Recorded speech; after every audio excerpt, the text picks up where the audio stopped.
Hello, everyone. Thank you so much for joining our webinar today. My name is Jen Newcomb Trinidad, and I'm with the marketing team here at Canada Helps. And joining me today are Shannon Craig and Shawn Bunsee. They'll be presenting today's webinar on the Giving Report 2021, which is the report that we put together here at Canada Helps. And they'll be sharing some insights on how online giving has grown throughout the past year. And unfortunately, Marina Gorgovac couldn't join us today. She was originally going to give this presentation, so we're grateful to have Shannon step in her place. But before we get into the webinar presentation itself, I just want to go over a few important as well as some housekeeping slides. So before we jump in, we want to acknowledge and express that our team here at Canada Helps is grateful to have the opportunity to meet and work on many Indigenous homelands across Canada. As settlers on these lands, we acknowledge that our Vancouver offices are located on the unceded territory of the Coast Salish people. Our Montreal offices are located on Kanien'kehá:ka, or Mohawk territory, and the land on which we operate and are broadcasting from today in Toronto is the traditional territory of the Wendat, Anishinaabe, Haudenosaunee, and the Mississaugas of the Credit First Nation. We want to express our respect for the territories we reside in and honor the diverse Indigenous peoples who have lived and worked on this land historically and presently. The staff and leadership at Canada Helps are committed to being active participants in reconciliation, and we are committed to continuing to amplify the voices of Indigenous peoples across Canada. A little bit about Canada Helps. For those of you who are joining us for the first time, we welcome you. Canada Helps builds innovative technology that empowers all charities to easily fundraise online, as well as connects all Canadians to get to the charities and causes they care about. For charities, we offer open access to our full suite of affordable online giving tools with full donor information, and we also provide educational resources for free, like this webinar, so you can better understand your donors and steward them along the journey.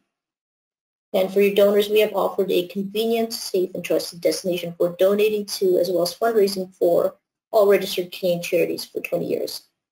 And to date, almost 3 million Canadians have donated over $1.7 billion to Canada Helps, and more than 24,000 charities across Canada rely on Canada Helps fundraising tools to build capacity. So that's just a little bit about us.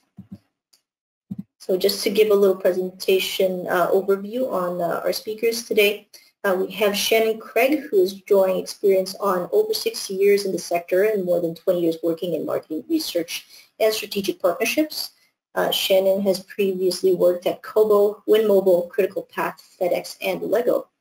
And Shawn, our VP of Data and Analytics, brings nearly 20 years of experience in data analytics and customer insights. He's previously worked in analytics and research roles at BlackBerry, Workopolis, Medallia, Nielsen, and Ipsos. And without further ado, I'm going to hand it over to Shannon to get us started with the presentation. Thank you. I'm just so pleased to be here with you today to discuss our 4th annual The Giving Report. We created The Giving Report to help Canadians better understand the charitable sector and its impact on Canada. We want Canadians to appreciate the enormous role charities play in their lives and the lives of their families. Our hope is to inspire people to engage more, give more, and generally be more interested in the future of charities in Canada. Our sector is quite fortunate in that we can access data from Canada Revenue Agency and Statistics Canada to gain insights on the health of giving. Most notably, these include the family file and the final statistics data from the T1 form that Canadians use each year to submit their personal income tax returns, as well as using data from the T3010 form that Canadian registered charities must complete each year. While this data existed prior to the Giving Report, the data was underutilized and it was really disjointed. So the Giving Report really aims to make sense of all the data, track changes over time, and highlight key insights. It aims to tell the story of the sector's impact and needs, and each year we go deeper in particular areas. In 2020, we introduced the Online Giving Index, which provides a measure of how quickly or slowly online giving is growing, making use of all donation data through Canada Helps. And Shawn will delve into this further shortly. In our 2021 report, we partnered with Environics to bring new demographic and behavioral insights to our data. This data just really brings to life the story. It goes deeper on how Canadians responded to the pandemic and social justice movements, and in particular begins to shine light on what motivates younger generations to give. I've already noted that the Giving Report was largely created to inform and inspire Canadians. With that in mind, each year we continue to highlight that our charitable sector is vital to the Canadian economy. It contributes 8.5% of Canada's GDP and employs 10% or 1.5 million Canadians on a full-time basis. Each year we talk about the makeup of the sector, things I'm certain that everyone on this webinar is aware of, but that government, funders, media, and Canadians need to understand. Most notably, that 90% of charities are small, with 10 or fewer staff, and that the sector is incredibly efficient, with 90% of funding going directly to charitable activities. In fact, the message you will hear our CEO, Marina Glogovac, continually deliver is that we need to stop focusing on admin ratios. We desperately need to invest in charitable capacity. Today's presentation will not focus further on these aspects of the report. Rather, our goal is to share key giving trends found in the 2021 Giving Report and how they impact charities. Before Shawn walks you through the highlights of this year's report, let's set the context about what was happening before the pandemic, trends covered in past reports. We've been seeing a decline in the participation rate of Canadians giving to charity, and also a decline in the average amounts they give. In 2007, before the 2008-2009 recession, 24% of Canadians claimed donations on their tax filings. 10 years later, in 2017, that's the most recent year for which we have data available, only 19% of Canadians claimed donations. That's an amazing 5% drop in participation rates in just 10 years.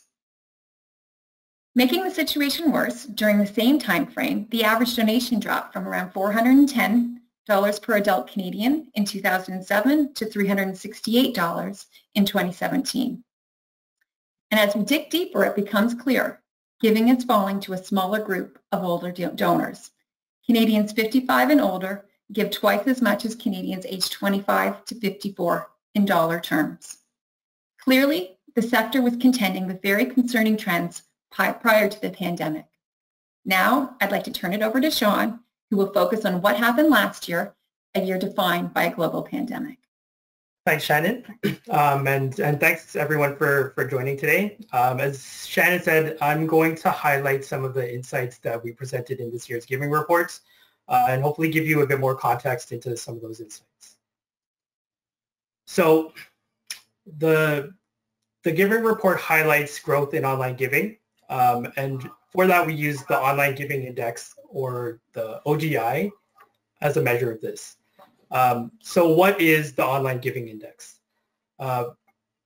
First of all, we developed the OGI to draw from CanadaHelps' unique volume and breadth of Canadian online giving data. One of the gaps that we see in data in the charitable sector is overall there's not a lot of clarity on the various channels that donors give through. So in particular for CanadaHelps, online giving is important. We developed the OGI to help address that gap. So the OGI is meant to measure how quickly or slowly online giving is growing through CanadaHelps, and ultimately a proxy for overall how online giving is growing. We decided to measure growth as an index so that we can have a standardized baseline to benchmark against. The index works similarly to how other indicator indices might work. So for example, a lot of you may be familiar with the Consumer Price Index, which is the standard measure of inflation in Canada. The OGI works similarly. So what we did was we measured giving through CanadaHelps for 12 months ending in January 2017. So February 2016 through January 2017. And we compared it to the previous 12 months and got the year-over-year growth that gave us. So that was 21% growth, just for your reference. That amount was designated as our baseline, and then it was given just a simple number of 100 so that we have a nice round number to measure as our baseline. What the OGI does is for any given month, it looks at the past 12 months of donations, so rolling 12 months of donations, and then it looks at the growth over the previous 12 months and calculates the growth rates, converts it to an index value relative to the baseline.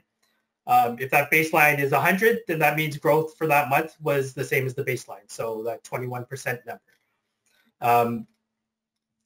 If an OGI value is above 100, that means that that month had stronger growth than the baseline or was growing at a higher rate.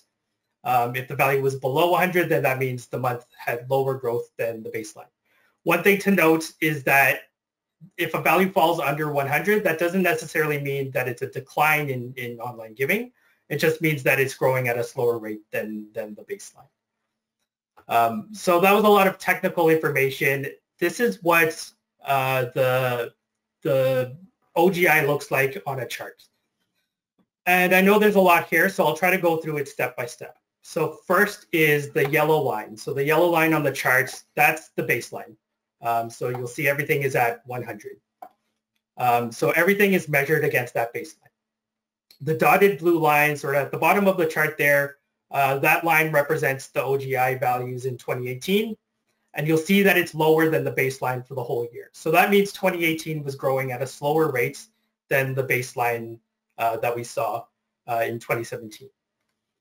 The dashed blue line, that was 2019. And you see that that year started below the baseline, but finished growing at a higher rate than the baseline. So, you know, November took a bit of a dip, but October and December grew at a steady rate over the baseline. Finally, the solid blue line is 2020.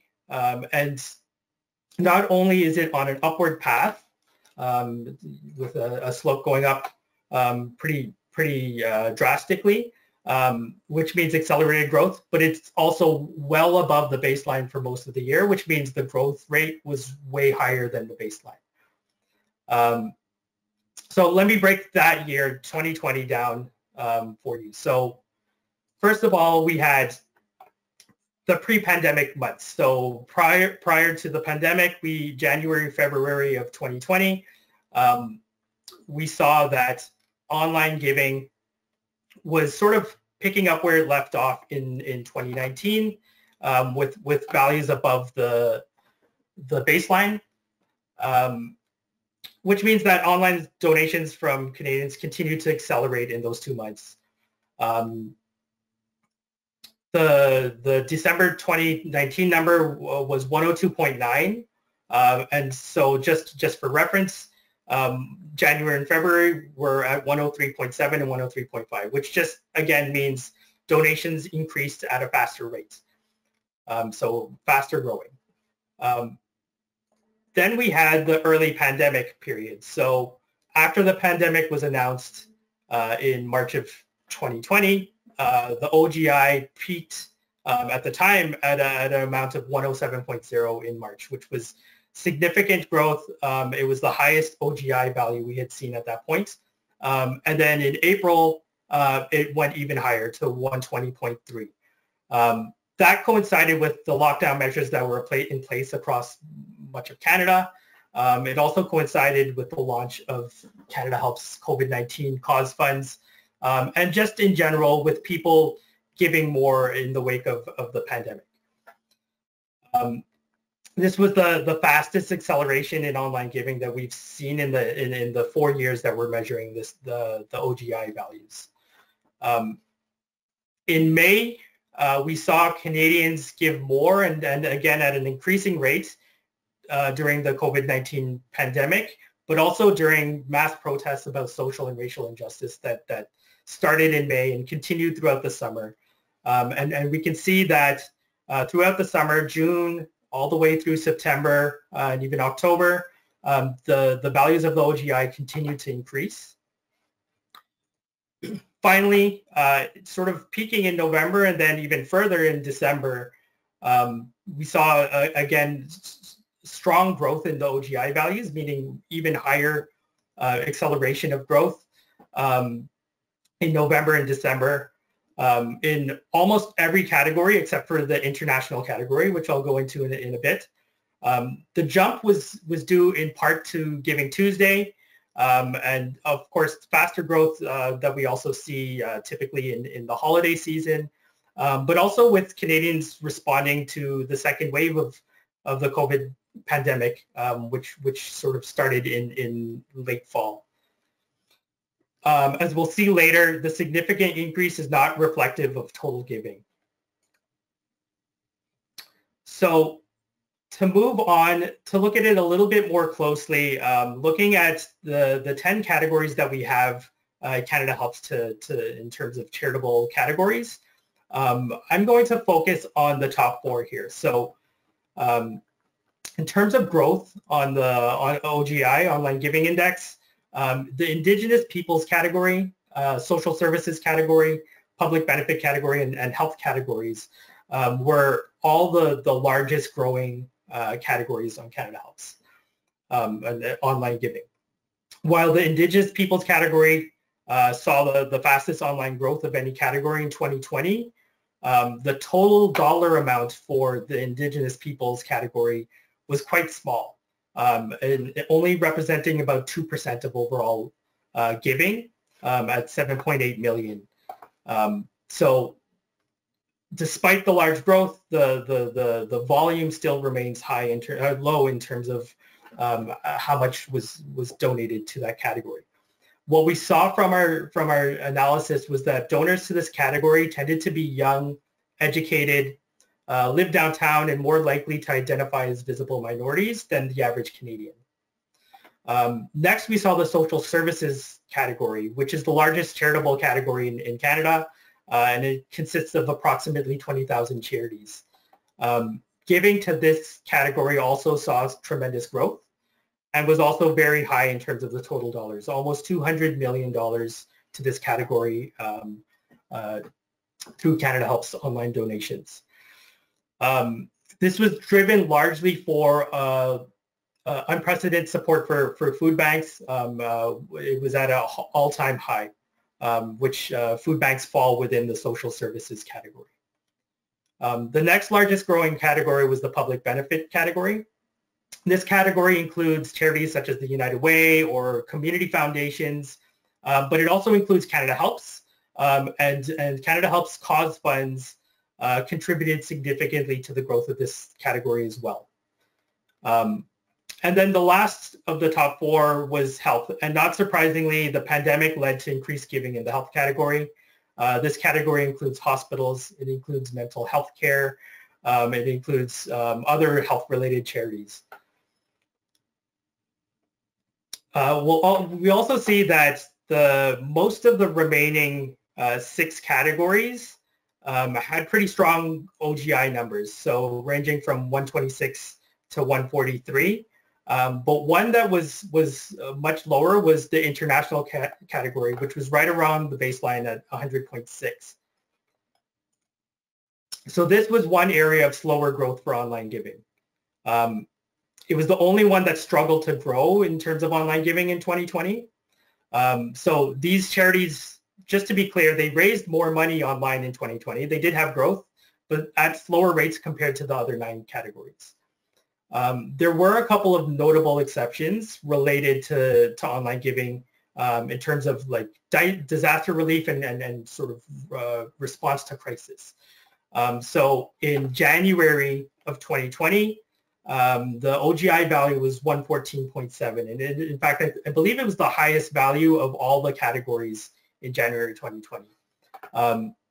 This was in part driven by Canadians responding to the Australian bushfires, and also Canadians responding to the downing of the Ukrainian flight in Iran that happened in January 2020 as well.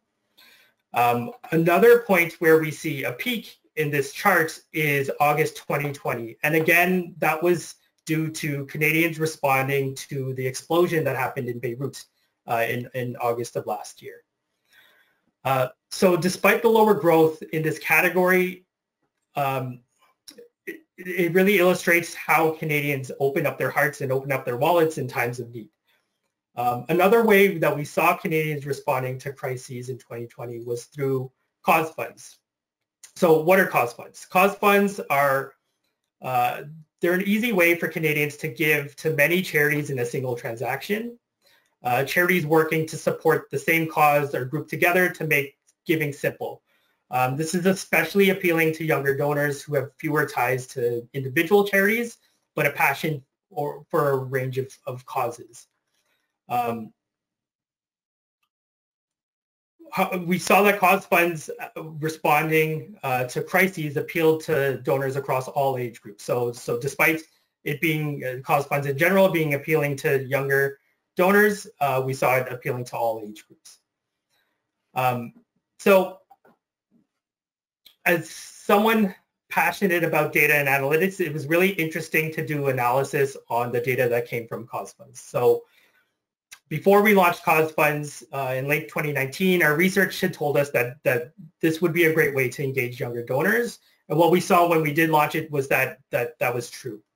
But the interesting part was understanding the giving behaviors of different demographics. Using the data that we partnered with Environics, we saw that thousands of new donors gave online to Canada Helps Black Solidarity Fund and to two funds for charities working with Indigenous peoples. Individual charities working in social justice and also saw increases in these younger donors as well. These new donors were younger and more culturally diverse, educated, more open-minded, and lived in or around cities. And many of them are in the same groups that are active in social justice movements or are themselves impacted by racial and social injustices. We also saw that they tended to be younger demographic groups that don't have as much money as other groups, but still showed up in greater numbers to donate to these causes and the organizations behind the movements. In contrast, what we saw was that wealthier, older, and less culturally diverse groups were less likely to donate to these funds, likely because they tend to be less involved with those causes and less affected by social and racial injustices themselves. So what does this mean for you? It means that these younger donors are out there and they're willing to give, despite data that we presented earlier that Shannon spoke to, and then that we presented in the giving report that shows that older donors drive charitable giving. There are ways to engage younger demographics and get them to participate. So just to summarize some of the previous slides and put it in the context of what was happening in 2020, and in particular, the response to COVID-19, Canadians donated in huge numbers to help during the COVID-19 pandemic and continue to do so. In 2020, Canadians donated $5.1 million to approximately 630 charities responding to the COVID-19 crisis through our healthcare and hospital funds and our community care fund. Since the declaration of the pandemic, the OGI shows online giving accelerating suddenly and in nearly every month in 9 of the 10 charitable categories. And then across Canada, people from all demographic groups donated more and at increasing rates to charities that work in the health sector in 2020. Now, another driver of growth that I talked about earlier was during the peak periods in November and December, Giving Tuesday. Donations on Giving Tuesday in 2020 doubled through Canada Helps more than doubled through Canada Helps compared to Giving Tuesday in 2019. $11.1 million in 2020 versus $5 million in 2019. We also saw that donations on Giving Tuesday Now, which was a new initiative on May 5th of 2020, which was in response to the COVID crisis, donations on that day were 4 times higher than donations on the average Tuesday before the pandemic. This is a huge increase in giving. Giving Tuesday continues to be a big driver of donor engagement.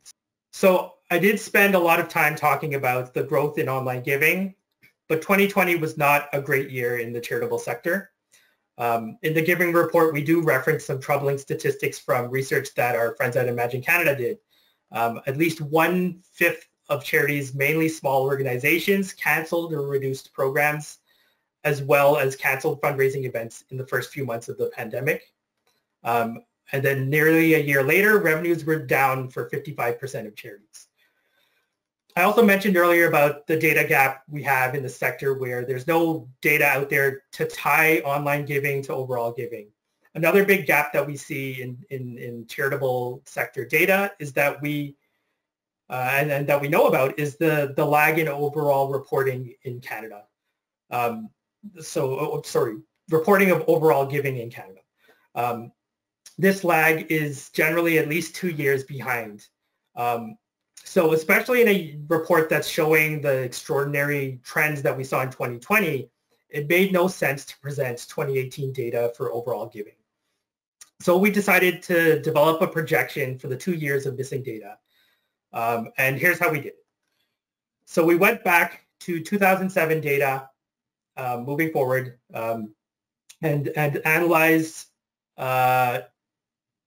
the data and determined a very strong correlation between overall giving and gross domestic product, or GDP.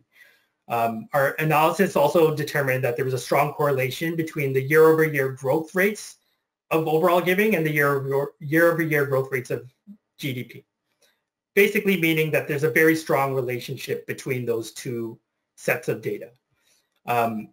Using the final 2019 GDP data that has been released, and also using the relationship between the GDP and overall giving, we produced a 2019 projection for overall donations. And that projection pretty much put us on point. In this chart, we see that since 2016, we've seen growth in 2017, growth in 2018, and the 2019 projection projected it to be along the same lines of growth that we've seen in the past few years. For 2020 projections, we made a few assumptions. So the first assumption was that 2020 GDP was not yet released. So we estimated based on estimates from two pretty reliable sources, the Organization for Economic Cooperation and Development, international body, OECD, and the Conference Board of Canada, both of which had GDP estimates of a decline that fell in line with Statistics Canada's most recent estimate of decline in 2020. So pretty solid estimate for the GDP of 2020. We also assumed the relationship between year-over-year growth rates in giving and year-over-year growth rates in GDP was similar to what we had seen in our most recent recession in 2008 and 2009. We also, just to make sure that this projected number made sense, we tested the projection using other economic indicators, in particular employment data, and got very similar results. And the projection for 2020 shows that we expect when the data is released for 2020 in a couple of years, overall donations will have dropped by 10% from what we projected in 2019. Essentially putting us back at the same level that we were at in 2016. This is one of the few times as a data and analytics professional that I'm hoping that I'm wrong and that this number won't be as low as predicted. But this data won't be released for another 2 years. So what happens in 2021 and beyond? I'm going to pass it back to Shannon now to speak a bit more about that. Apologies. Thanks, Shawn, for that great review of the data. And before we open it up to questions, I'd just like to set the stage with a few thoughts. First, while we don't have enough data to project into 2021, as the pandemic continues, it points towards a decline in overall giving. Second, one thing is clear. Without digital, and in particularly the ability for Canadians to support charities online, the drop in overall donations in 2020 giving would have been more severe. Regardless of the length of the pandemic, the impacts of the pandemic as they continue, regardless of how soon it is until we can resume safely in-person events and activities, or until we all feel more confidence about economic stability, technology adoption rarely goes backwards. And so it is critical that charities advance on their digital transformation journey. Digital transformation is intricately connected to engaging younger donors. As digital natives, Younger generations expect a seamless digital experience. They expect charities to engage them in the same relevant contextual ways that for-profits do. Younger generations expect to be able to quickly find what they need when they want it, to connect with an organization when they want it and how they want to, and they expect organizations to know how they've engaged with them in past and to cater to them based on their preferences. There's a true urgency around the need for digital transformation, and digital transformation is bigger than online giving and donor relationship management. Digital transformation really touches all parts of an organization. While it's absolutely okay to start small, and we should, take every step matters. To succeed, digital must be really integrated into an organization's strategy and culture and ingrained in all aspects of charity operations, from service delivery to staffing and development. As digital foundations are put in place, they promote the rigorous measurement and evaluation that helps organizations to determine needs, understand their impact, and areas for continuous improvement. The benefits are huge. Clearly, funding is required. And on that note, next month, Shawn and I will be back with important new insights that will help you build your case to funders to invest in your digital capacity. But for now, I leave you with those thoughts, and I look forward to welcoming questions. Thank you so much, Shannon and Shawn. We're going to open the floor up for questions now. Just give me 1 second to pull up some questions here. So the first question is for Shawn. And the question is, have there been significant changes in giving to Black or Indigenous organizations? Sorry, I was on mute. So has there been significant changes to Black and Indigenous organizations? So significant changes in giving to Black organizations. So from a data perspective, I would say acutely, yes. What we saw in the data and what we presented today and in the giving report was that there was a significant response to support the social justice movement last spring and summer. That was sparked by the murder of George Floyd, but has been an issue for much, much longer than that. Will that support be sustained? Again, looking at a data perspective, I don't think I have enough data to answer that. We don't have a definitive list of Black-focused or Black-run charities to do that sort of analysis. Our Black Solidarity Fund was designed to support these type of charities, but it likely isn't exhaustive.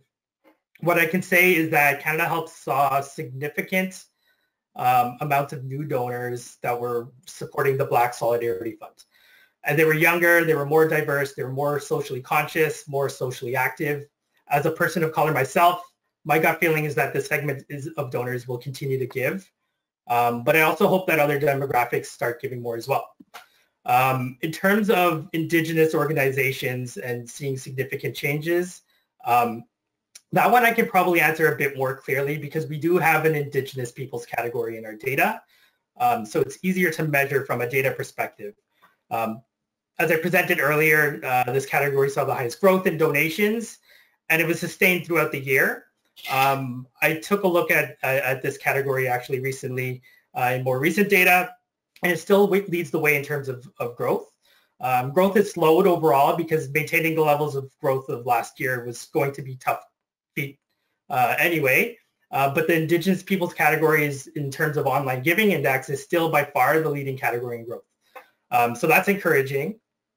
But let's remember that it's also the category with the smallest amount of donations given to it.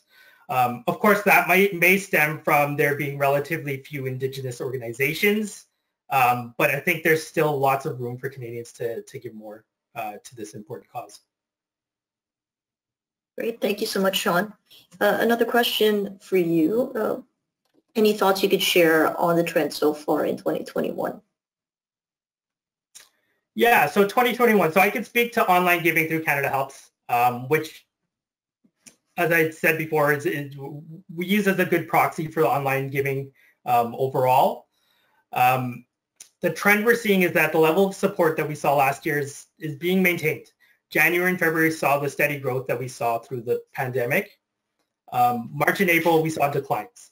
But we need to remember that those 2 months were the early pandemic timeframe, if we go back to that chart that I presented earlier. And April especially saw sharp growth that we would not expect to be able to match this year. So what we've seen so far is that the growth seems to be sustained, and it's probably too early in the year to be certain. Certainly too early in measuring sort of the pandemic year over pandemic year numbers. But I think it's encouraging to see that we're seeing the sustained level of support. Great, thank you. For others, Shawn or Shannon, question here, most of our donors are over 70. What is the best way to reach out to younger donors? What about YouTube? Sure, I can start off on that one, and Shawn can add on if he has more to add.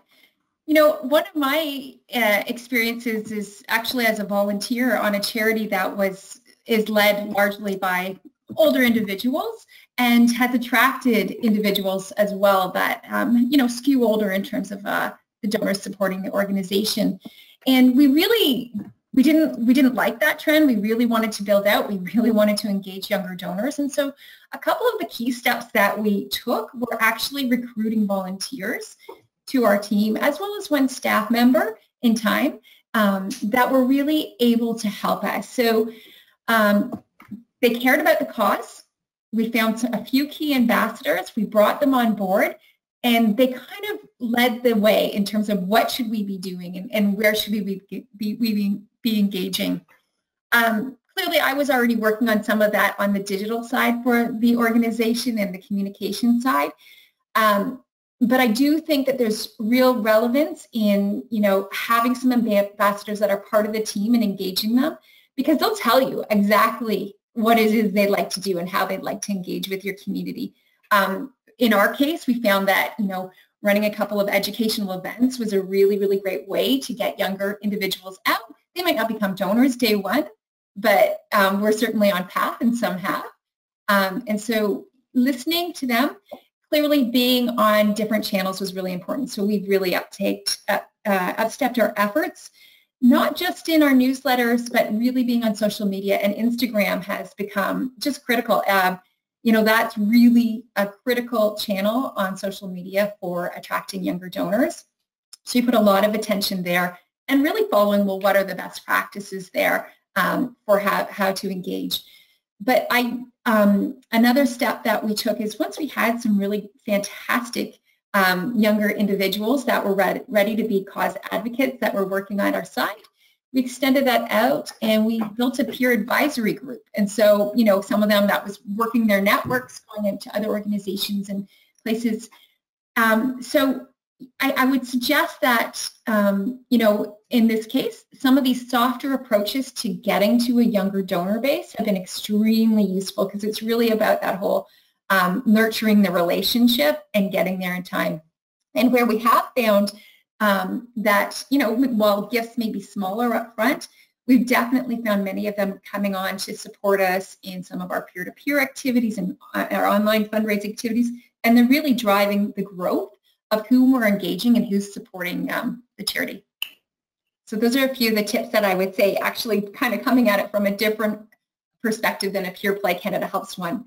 From a Pure Play Canada Helps one, I think one of the critical things for younger donors is that they really expect a lot. They expect you to be able to engage them across the channels. So digital is so important. They're used to for-profits knowing them and speaking to them. And one of the things that I think I found so interesting, and that's covered as well in the giving report, is just how younger donors really responded to our cause funds and social justice issues. And I think it's been really interesting to see some of the phenomenal brands really step up and offer some matching gifts around those cause funds, really demonstrating and reinforcing something that I think many of us know, you know, corporations investing in employee engagement programs to help attract and retain younger employees. Here it's going to the, you know, front, you know, right to their consumers in this approach where they really know it's important. these causes matter to the customers I want to bring on board, and so these causes are something we want to get behind and support as well from an organizational perspective, but it's also good business. And so I think, one of the other things is just really being, to attract younger donors, there's an element of needing to understand why they care about your cause, but staying really engaged in relevant conversations that are happening today. Great. Thank you so much, Shannon. Question for Shawn.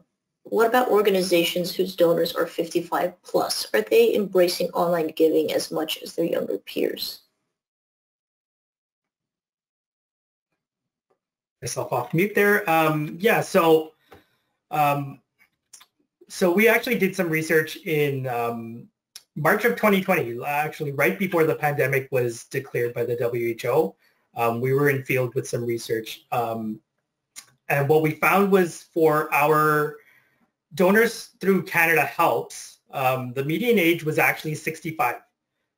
So we are seeing actually a lot of older donors donating online through Canada Helps. What we also saw was that we had done a similar research study in 2018, and we saw significant growth in online giving for the 65 to 74 age group since 2019.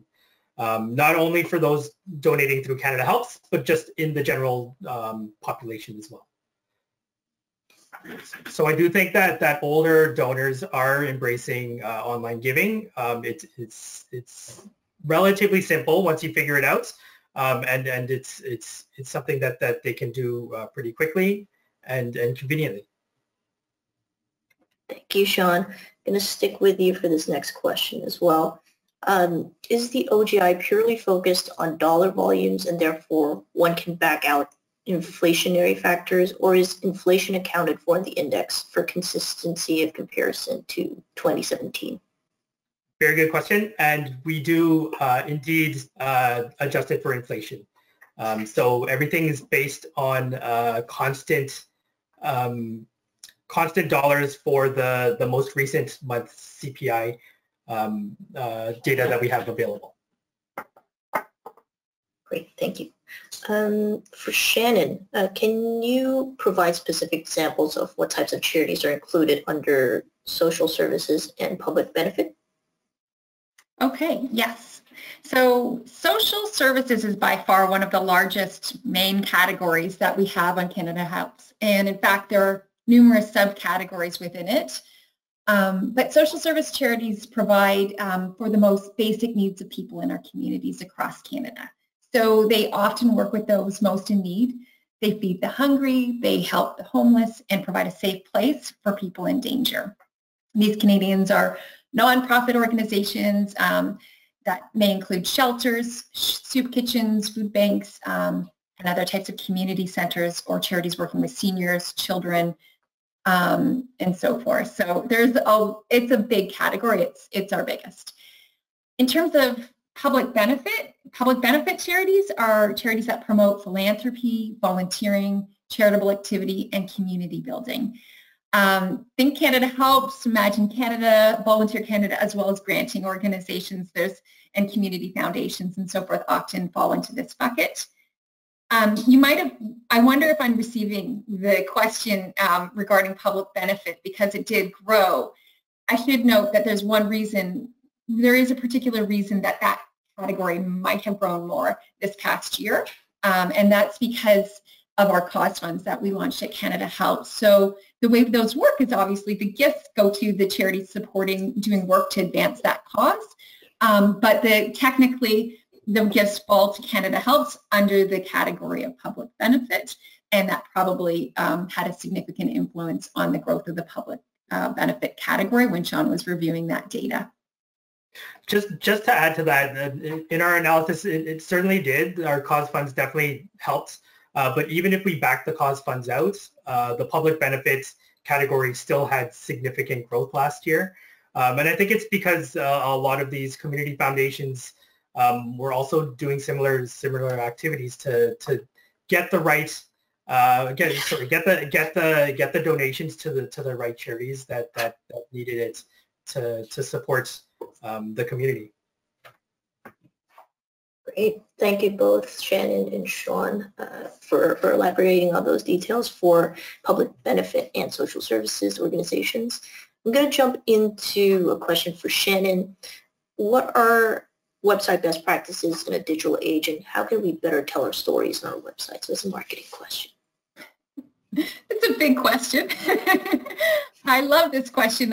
I'm certain we'll be doing more webinars around it this year. It's one that comes up, and we do have some resources on. But I guess when I think about a website, we'll just name off a few things that are probably obvious. It needs to be mobile friendly. Most websites are getting like half their traffic today from a mobile device, so it absolutely. The website has got to be designed to present well and unfold the story that you're telling really well on a mobile device. We need to realize that our attention spans just keep getting shorter. You have a very short time. Some people say it's like 3 seconds. People land on a site, you've got 3 seconds to capture their attention. You need to let them know that they are in the right space, that the right place that they want to be in, so that they continue reading on. And then you've got about 30 seconds to convince them to stay and go a little bit deeper into your site. So one of the things that's always so important when I work on websites is navigation. You really need to think of your site in terms of who's visiting it, all the different types of reasons they visit your site, and how can I make it super easy for them to get to what they need. Because there is, yes, absolutely, you're telling your story, but you have to respect that the visitor's there for a reason as well, and you have to kind of allow them to unfold the adventure as well, or you'll just lose them because there is this ticking clock that's going on when they are on a site visit. So navigation is incredibly important, and so really understanding who visits your website and why, and ensuring you've got quick access to the answers that they're looking for. And while you provide those answers, you're nurturing them along to want to read more, and always incenting them to stay longer, read more, know more about your organization, and ultimately to give to your organization. Another thing I would touch on is that when creating a website, it really has to have a solid search engine optimization strategy. So from the get-go, how we develop and the technical way that we develop our websites, how we name our URLs, how we actually have a headline and the words we use in each headline, and how we code it so that search engines know exactly what's on the page and can is really critical if we want when somebody searches, for example, for mental illness or for shelters in Kitchener. We want to make sure that it's your organization that's coming up for those relevant search words, and so it has to be the copy and the technical work behind a website has to be considered with SEO. And this is one of the areas that's a little bit harder to just muddle through. There's a lot of great information on best practices, but SEO would be one of the areas that in the early stages of designing or improving a website where you probably want to get some help on, because it's so critical to bringing visitors in a cost-effective way to your site and the right visitors. Other things, how can we better tell our stories on our website? I think in this day, especially as we think about younger donors, you really need strong, impactful headlines, that sound bites that grab attention, and the visuals that go alongside of it. And there's nothing as important. One of the things that I love testing as a marketer that has the benefit of having a very high volume site to work on is call to action buttons. What's the copy on a button that's promoting a donation? It's really important to have those strong, clear call to actions, and that really guide your visitor through the journey. And you may need to incorporate a few different call to actions as well. So based on who's coming, sometimes you don't go right to the donation. It might be more about, and here's a newsletter sign up. Here's how to volunteer and get involved with us. Here's how to donate. Wonderful. Thank you so much, Shannon, for sharing some best practices and some tips for marketing there. Just doing a quick time check. I think we'll have enough time to do maybe 3 more questions. So this next one is for Shawn. do you expect online donations to slip once donors can interact directly with their causes again and donate in person? That's a good question. I personally don't think so. So I think that the convenience, the security, the reach that you can have with online giving is really sort of sticky for donors. And then maybe Shannon can speak to the sort of marketer perspective of that. I do think that in-person events will resume and grow, and giving in person and giving by check and through all the different channels that fundraisers see will continue. But I do think that donors who are giving online now will not. I don't think that they're going to go away from giving online. I think that once they start giving online, they're there, and it's not going to change. I couldn't agree with you more, Shawn. I think that we've been watching the trend, the shift towards online for many years. Clearly, it accelerated during the pandemic, but once you've made that shift, you know it's available. You know how easy it is, especially on a day like December 31st or the end of a match campaign or something like that. It just becomes, so much easier for the donor. Once they've done it once, it's easy to do it again. So I couldn't agree with you more that I think we'll continue to see strong growth. Great, thank you both so much. Another question regarding events. How much did fundraising through events decline from 2019 to 2020?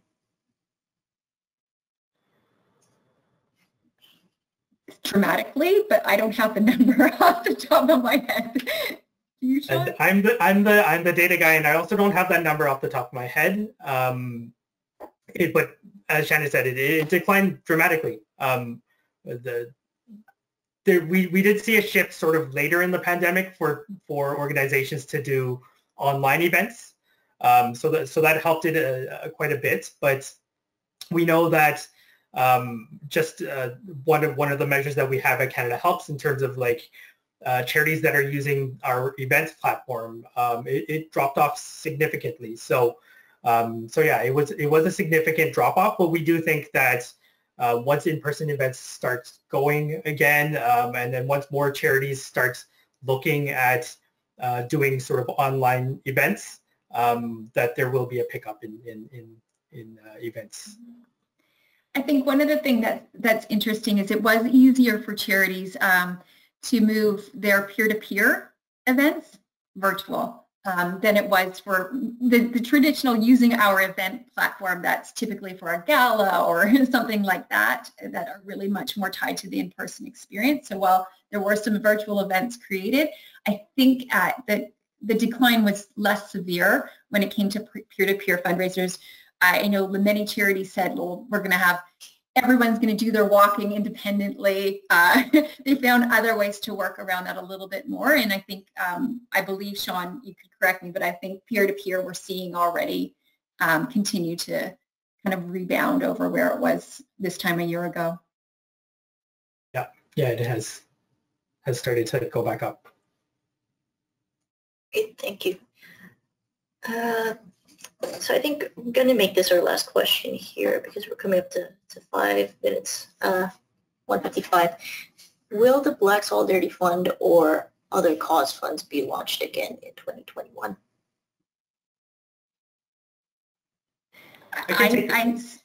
Oh, good. Go for it. No, I can take this one. So the first of all, they don't need to be relaunched. They're still there. So if you go to our site, you can see the Black Solidarity Funds. You can see the 2 Indigenous Peoples Funds that we launched last year, and donors can still donate to those. We actually also launched an Asian Solidarity Fund earlier this year, Anti-Racism Fund.